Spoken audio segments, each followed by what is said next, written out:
Hello mga kamot-mot, kamusta na? Ngayon ay mag-install tayo ng dual contact sa NMAX. So yung stock niya kasi is ano lang, yung signal light niya.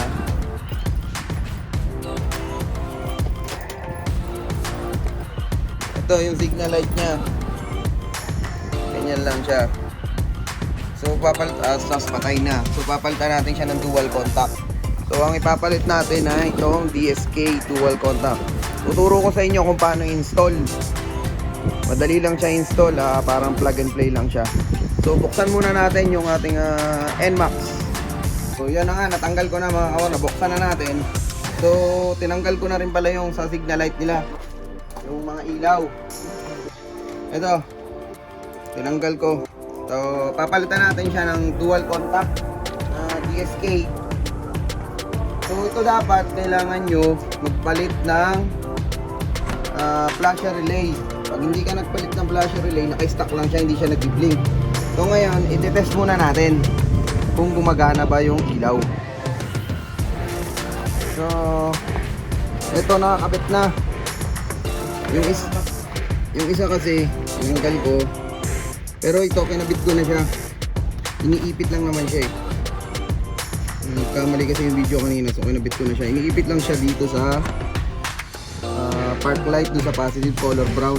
Diba, kung kita nyo, kulay niya is brown and black. So gagawin natin, papakita ko sa inyo dito sa kabila.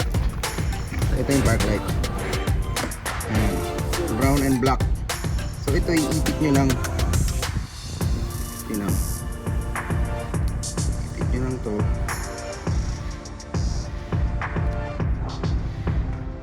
Sa positive, sa brown. Ayan yung may splice niya ng, yun yung bakal na yun, may splice niya yung wire hanggang dumikit dun sa wire. So ang mangyayari niyan, pag naipit nyo na siya, ito na yung kakalabasan niya. Kasi ito nakakonect na yung isa eh. Pag inon mo yung makina, inon mo yung susian, naka white siya na.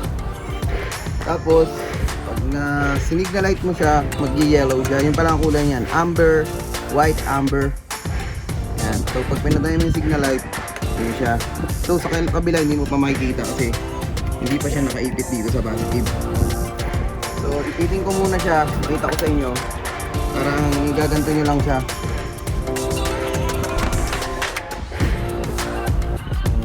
Yan. So ipitin nyo lang mo ganyan. Gamitan nyo ng splice para medyo may splice talaga siya. Para mag-lock mismo. Huwag lang mapuputol yung wire ha. So ito na nga. Ayan. Kanina hindi gumana eh. Ipitan nyo lang ng todo. Tapos testingin natin.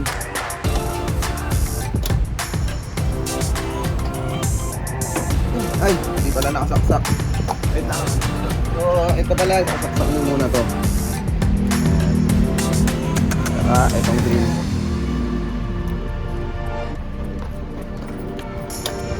Ayan, kita nyo, milaw na siya. Milaw na yung isa. Ayan. Ayan yung signal light natin. Makikita nyo pareha. So, magka-signal light tayo sa kaliwa. Okay. Tapos, signal light tayo sa kanan. Ayan, pumuti na ulit siya. Ang kulay niya, amber, white amber. So, tulad dun sa nakalagay. Ayan, sa DSK, ayan, yellow, white pala. So amber din naman yung yellow. So ngayon babalik ko muna yung test para makita natin. Ayan o, pagka pinatay mo yung signal light, naka-white lang sa parehas. Babalik ko muna. Pag babalik, ganun lang, suot mo lang to dun. Yun lang ng procedure ng pagtanggal mo kanina. Okay, tapos ito dito lang.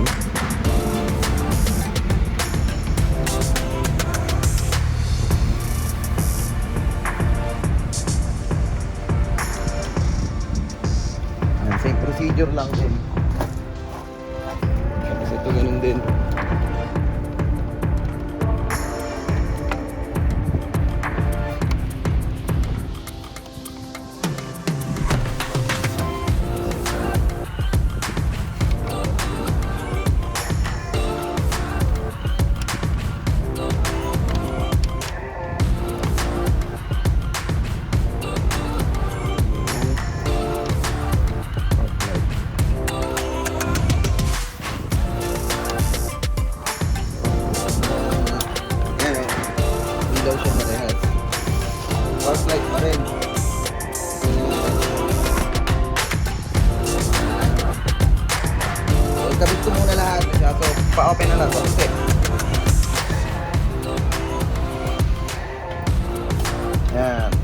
nyo po white po siya, parang park light.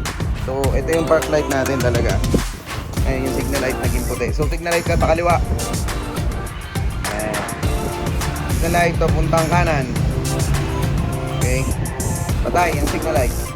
Andarin mo yung makina. Yung MDL, buksan mo, baba. Ayan po yung MDL natin. Ay, yung ano naman? M3 Pro. M3 Pro. Ayan. Kita nyo po. Ganyan po yung ilaw. So, signal light ka ulit, kanan. Ayan. Kaliwa. Ayan. Patay yung signal light. Ayan po. So, hindi ko na nilagyan yung likod kasi medyo nakakasilaw na po kasi yung likod.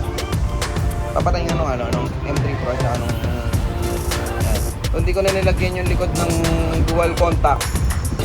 Medyo nakakasilaw na po kasi pagka nasa likod ka yung nasa likod mo baka masilaw sa likod kaya puti-puti kasi.